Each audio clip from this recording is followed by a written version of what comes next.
Miscommunication. Silver lining. Of course I long for love. Who doesn't? That's someone special to sweep me off my feet. The sine qua non, my alpha, my beta, the meat for my potatoes, the one and only, the soul mate. Of course I want this, but I remain miscommunication. March of 2020 ushered in the closing of Slipshod and Nod's office in Raleigh's One City Plaza building. Slipshod continued, but at Goober Cooper's COVID lockdown mandate, they gave the nod to 100% remote working, just like every other civilized organization in the developed world. 13 months later, the 13th floor offices of Slipshod and Nod began limited in-person gatherings, and I knew my hiatus from the 42-story One City Plaza building was drawing to an end. The question was, who would have to return to the grind of commuting, how often, and when? We always knew that 421 Fayetteville Street was the where of the 5 essential questions, and the who was soon answered. Slipshod deemed that everyone would have to report in person, but the when and how often remained vague and changing, and of course, most of us could not help but wonder, why? Slipshod CEO Eric Arthur Blair was the chief author of The Ship's Course to Normalcy, aka The Return of Lunacy, by staff members, and good old EA thought his plan was perfect. He created a grid of who would have to report in person, how often based on how essential an employee is, and announced it from our most prestigious boardroom, Room 101. Seems EA thought it was a badge of honor to have to report in person, but when our CFO, Winston Smith, pointed out that janitorial and clerical workers would have to report every day, the Scarlet E for Essential badge got nixed, much to the dismay of our chief custodian, Mr. Charrington. Things were going along, if not swimmingly, at least treadingly, concerning the who and when of in-person reporting until we had a rash of COVID cases. I'd slipped out with O'Brien, Sim, and Parsons to grab some lunch at the Chestnut Tree Cafe when I got the scuttle.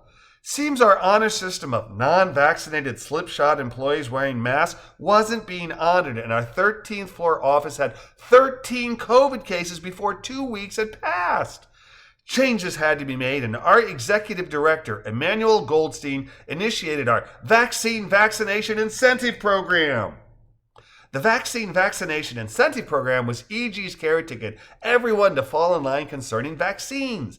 Every vaccinated employee of S&N was eligible to win 40 extra hours of vacay pay, something we vaccinated thought was a great idea. Problem was that anti-vaxxers stood their ground, and we moved to Stage 3. Stage 3 was presented by CMO George Orwell. Everyone had to voluntarily get vaccinated by Labor Day, or they would be let go. The only exceptions were for folks who were allergic to the vaccines or those with pre-disclosed religious exemptions. My co-worker, Rachel Tierney, tried to use some Church of the Pure RNA exemption, but that got nixed. She got ridiculed and soon was out the door. That caught staff's attention. Fortunately, we're an advertising company, so we jumped right in with a blitzkrieg campaign. We produced posters, streaming video, and endless emails hawking our new and improved COVID policy. The religious and allergic exemptions remained, but Slipshod altered their who had to report in-person policies to one based on vaccination rather than being an essential worker.